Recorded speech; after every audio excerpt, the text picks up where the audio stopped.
Howdy everyone, Poacher here with an Age of Magic video, and in today's video we're doing the hero spotlight for Sekhmun, the tank of the Goo faction. But before we get into it, I just want to say that at the end of this month I will be meeting up with one of the members from my clan, the Koala Bandits. So what we're going to do is we're going to do a video together and we want to do questions. So if you guys have any questions you'd like to ask, feel free to leave a comment below. We'll put them in the video. We're not going to pick everyone. I'm sorry if you don't get selected.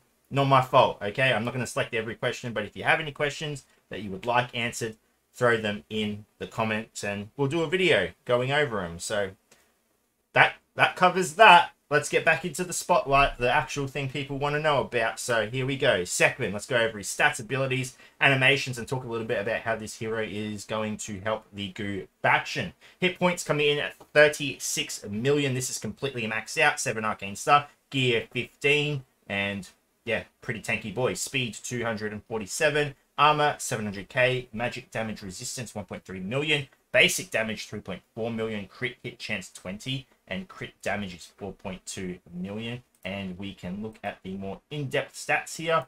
Feel free to stop and have a look at anything you want. Take the information, use it how you see fit. It is there for you to use it as such. So there you go. There's Sekhmun, done and dusted. Let's jump into the arena and see what this bad boy can do. Jumping into the arena, we have Sekhmun's basic attack. Golden Claws attacks one target, reduces the target's initiative by 40%, and when awakened, we are looking at a 100% damage increases, which is one of the highest damage increases we've seen on a basic from the awakening.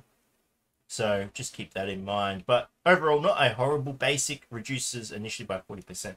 Lots of characters with initiative protection, initiative reduction protection at the start of battles and just in general, so may not get as much use out of it as you think, but it's still nice to have on a basic. Let's go ahead, just attack one of these gatekeepers. Look at the animation and the damage. So yeah, pretty much just an invisible claw smashes the enemy. Let's have a look at it one more time. Did I miss something?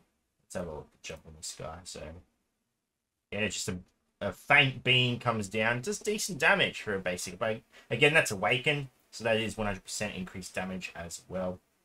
But the initiative reduction is nice.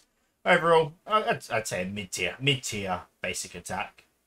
Moving on to Sekhmun's second ability, we have Protecting Wings. Cast a shield on all living light allies equal to 30% of their maximum HP.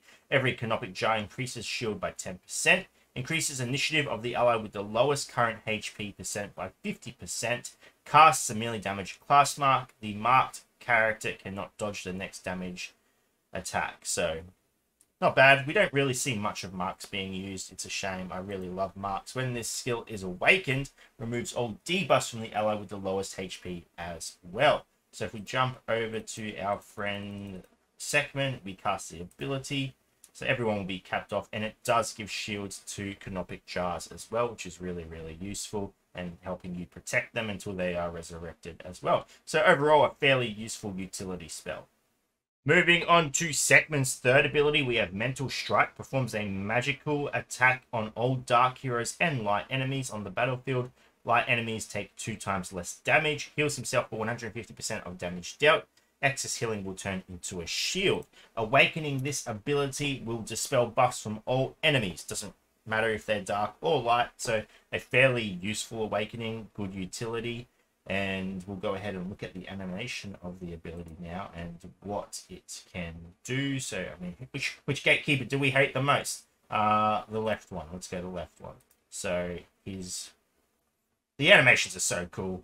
Oh, it doesn't matter. I forgot it was AoE, but there you go. Pretty decent damage. Then, mind you, they're just gatekeepers, so don't be too crazily impressed. And as you can see, his shield gets topped off. And again, remember, with Ompus on this team, he's getting more damage.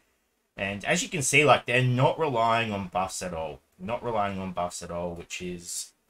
And this is important to mention now, since we have the first attempts of Nightmare Raid happening. This team is going to probably be the go-to when it comes to versing the Van Norths in the Nightmare Raid, because the Van Norths are extremely strong, and when they start getting their Magic Absorb popping off, it just decimates your team.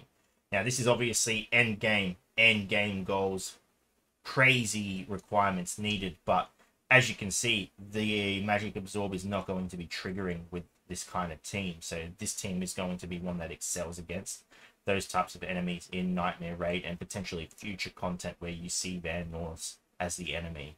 So very good ability, protection, lots of damage, and again, dispels buffs from the enemy as well. So good utility as well. Moving on to Sekhmun's passive, we have Riddlemaster. When targeted, Sekhmun has an 8% chance per light ally to ignore incoming damage. Also, he does not ignore effects. If all allies are attacked, the damage is not ignored. He has a 40% chance to redirect an attack aimed at another ally to himself, reducing the damage by 20%. The chance is increased by percent of HP this ally has lost, but cannot exceed 60%. If all allies are targeted, Sekhmun redirects the attack against the ally with the lowest current HP.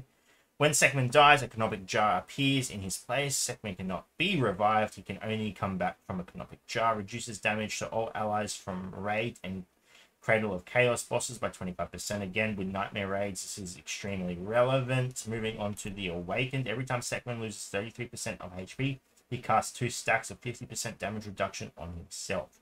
So he's going to be taking a lot of damage, because he's redirecting a lot of the damage his ally takes back to him. So this is going to get a fair amount of use out of it. The trick with the Goos, though, is they don't have a lot of healing. They have a lot of shielding and a lot of ways to come back. And yeah, Impus is more damage dealer than he is a healer. I'm not saying they don't have healing at all. It's just, it's very hard. It's not like Ash, for example, where you can trigger Ash, you can heal Ash, then you can trigger Ash again. I don't think you're going to see as much of this triggering as you would Ash, for example. But it's still very effective, taking a lot of damage reduction from this when awakened. I think it's definitely a priority for him, just for the way the faction works. And yeah, it's overall, there's nothing insane with his awakenings. Overall, he's just a tank. He's a tank that does a decent job in his role. We don't see many tanks that get a good rap. Lately, they've been a lot better. The big problem with the tanks for a long time in the game was they were trying to build taunts into them, and it was just so easily bypassed. But then we started getting characters like Liongo. Then we got Ranfit, for example. Now we've got Sekhmun. These characters are just extremely powerful in what they do, and they are difficult to bypass. And I love tanks that don't directly taunt. I love them that they can just passively be there while protecting their team. So I think they've done a good job with him. Again, he's not relying on buffs like taunt, for example, or debuffs like mockery. He's just there. He's just there, absorbing until eventually his job is done. So overall, pretty good. He's very relevant in Nightmare Raids. I think that's going to be where he shines. And as a faction, I'd love to start testing them against proper meta teams just to see how they perform. Now that we're seeing them all, we can talk about their abilities. We can deep dive a lot more into what this team is capable of. But in saying that as well, they are still missing 2 heroes. So the way the faction works could completely change. Just keep that in mind. Anyway, ladies and gentlemen, thank you so much for watching. If you have any questions, feel free to leave a comment below. I will answer it to the best of my ability. And we'll be around the world. Until next time, please take care of yourself.